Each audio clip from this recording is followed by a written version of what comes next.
Hello and welcome to Think Watercolour. Today's demonstration is based on this photograph of the River Bollin that I took in January when we had a couple of inches of snowfall locally. I like the way the foreground trees form a frame around the view of the river, reflecting the blue sky and the distant trees. I also like the way the snow is clinging to the rough bark of the tree on the right, which is contrasted by the ivy covered tree on the left. I've loosely sketched the main elements of the view and added some masking fluid to the branches and the tree trunk on the right so that I can paint the background washes freely. I've started by wetting the sky with some and the distant tree area with some clean water. And for the sky I'm using cerulean blue with a touch of cobalt blue, making sure that the top of the sky remains darker. For the distant trees, my initial wash is a mix of jadeite green and sap green, which I'm letting blend with the sky for a soft feel. This creates a sense of distance as these trees are 500 or 600 yards from where I took the photo. And I've just added some burnt sienna, very thin mix, just to the trees, just to add some shadow areas. And I'm using the same colours for the reflection of the sky and the trees in the river, keeping it loose and letting colours blend together, using some clear water around some of the areas.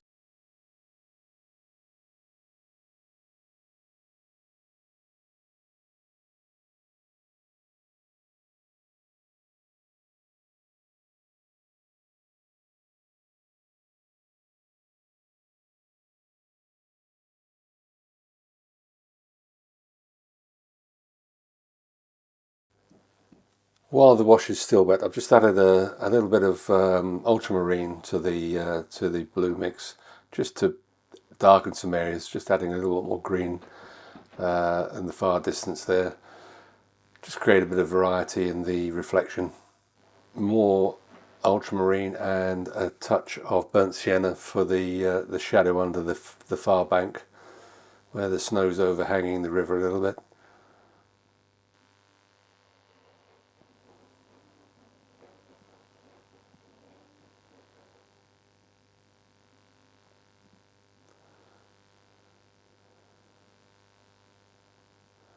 When you're painting wet in wet, always remember as the wash is dry, just add a little bit more pigment to your mix so that you don't get rumbacks and cauliflowers.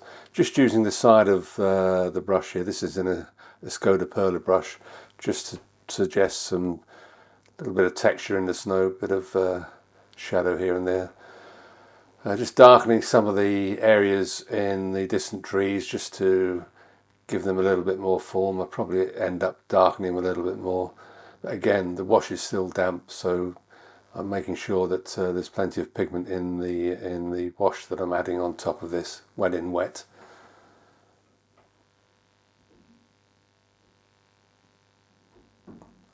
Not being too specific, these are a long way away and I want them to look pretty vague. I don't want any details. The detail of the painting is all in the foreground, so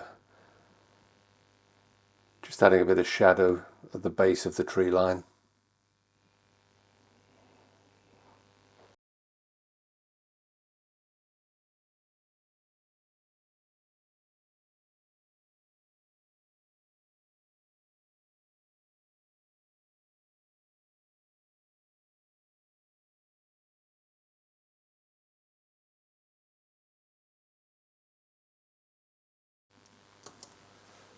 Now this is a very watery mix of just some sepia, just to indicate the tree on the left.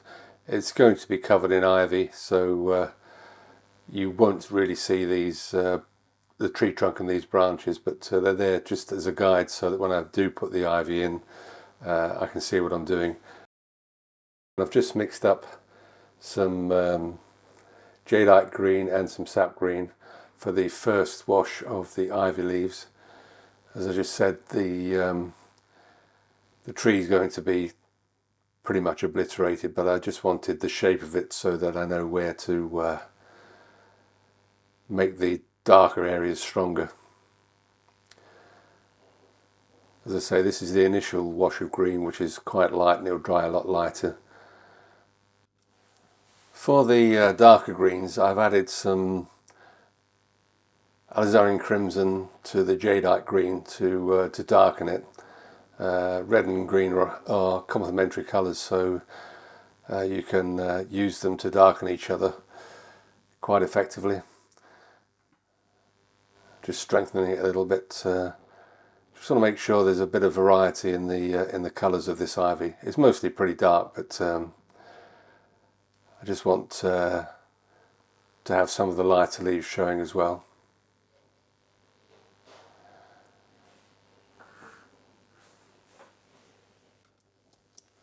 The brush I'm using here actually is a Jackson's Sable Reservoir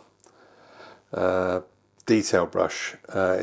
It's got a really nice point on it for when you're doing detail work, but it's also brilliant for doing just dabbing leaves in. It holds a lot of paint, and the tip of the brush is really flexible, so you can get a really nice leaf effect, loose leaf effect with it.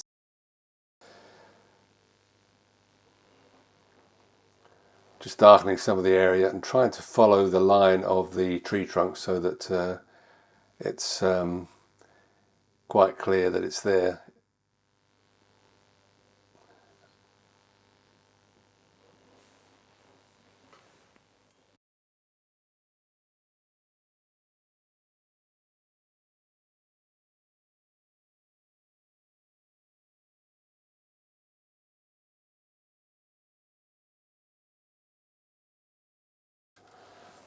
I've just added some stronger sepia mix for the underside of the tree branches, the tree on the right, the branches where they're going up into the other tree behind, or just behind it. Bit of shadow under that branch.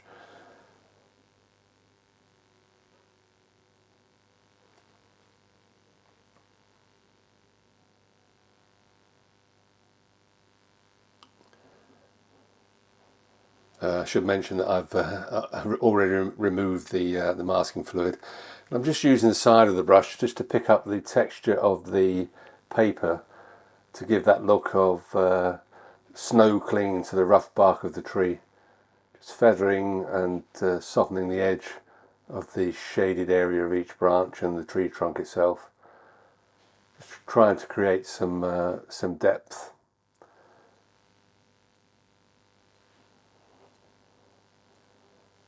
I'm not slavishly following the photograph, but it's pretty close.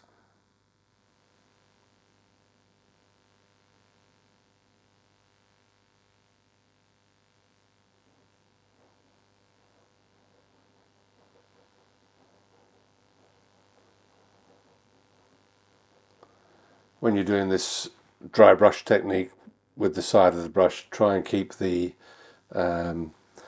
mix quite strong and don't have too much water on the brush. All comes with practice.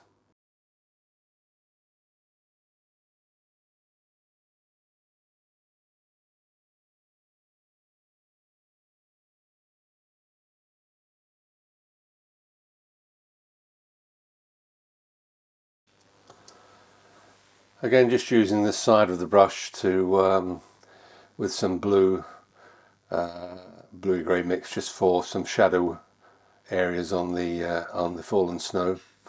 And I'm going to mix up some more jadeite green and sap green just to drop in some shadowy areas in the distant trees. I don't want to define them too much, but they're looking a little bit lost at the moment, so just need to strengthen that background a little bit. More so at the base than higher up. The base is in the shade, so just trying to make sure that there's some delineation of where the shaded areas are without being too specific. Just adding a little bit of sepia in there as well, and some burnt sienna here and there. Using some clean water on a damp brush just to soften the edges.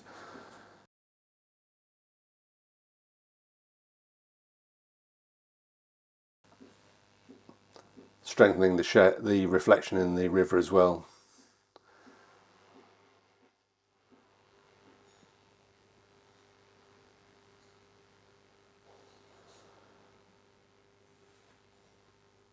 Just mixed up some ultramarine and burnt sienna to strengthen those shadows on the opposite bank of the river.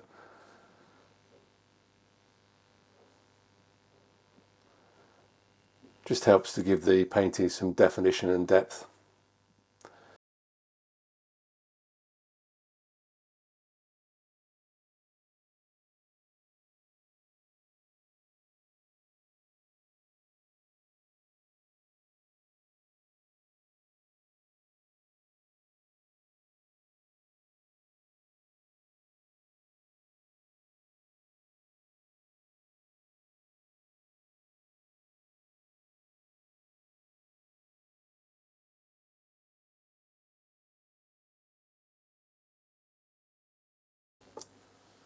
This is just some sepia just to block in some of the foreground saplings and branches that are in the frame of the picture. Just loosely putting them in lightly. I'll darken them shortly.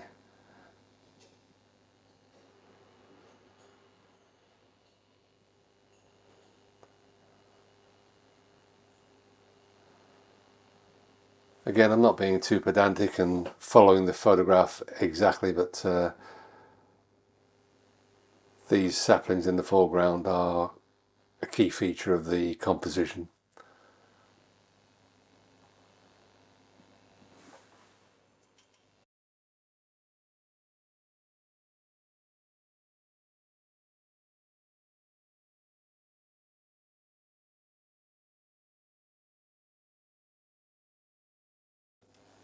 I've switched to a number 3 rigger now, where I can have a little bit more control over the branches and saplings in the foreground.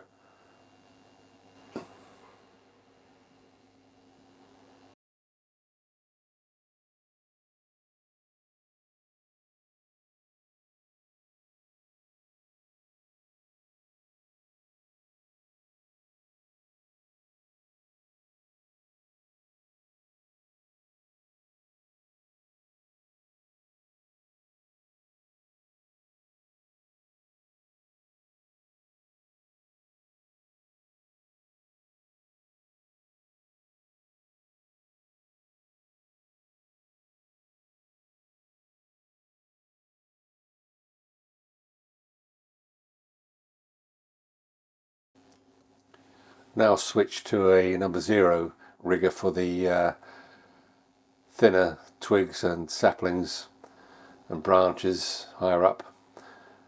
Just makes it easier to paint them. Again, holding the brush fairly high up the shaft, using the flexibility of the hairs on the brush to get these nice thin branches and saplings.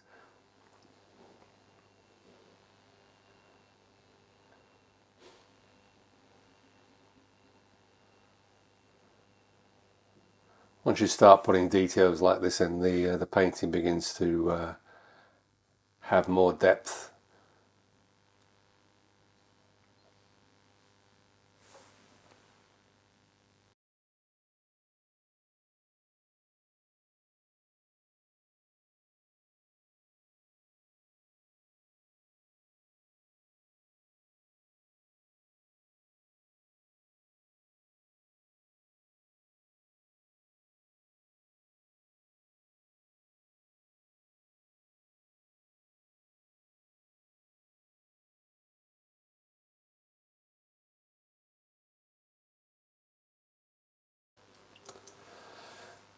I've got some pretty neat white gouache using a number 3 rigger just to touch in some areas and add some white snow on some of the thinner branches and saplings.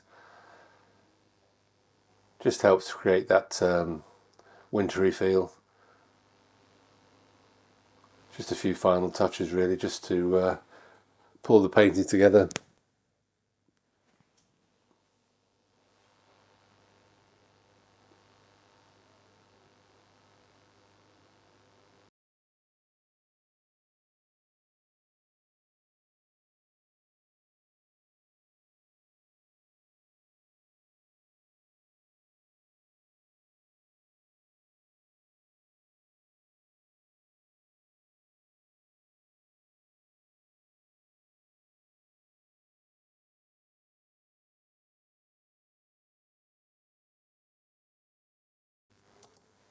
Okay, that's it. I think the painting's finished now, so thank you so much for watching. I hope you found this demonstration of use for painting this sort of scenery with snow. If you like the painting, or like the demonstration rather, do give it a like, and please subscribe and hit the notification button for future videos. Thanks again for watching.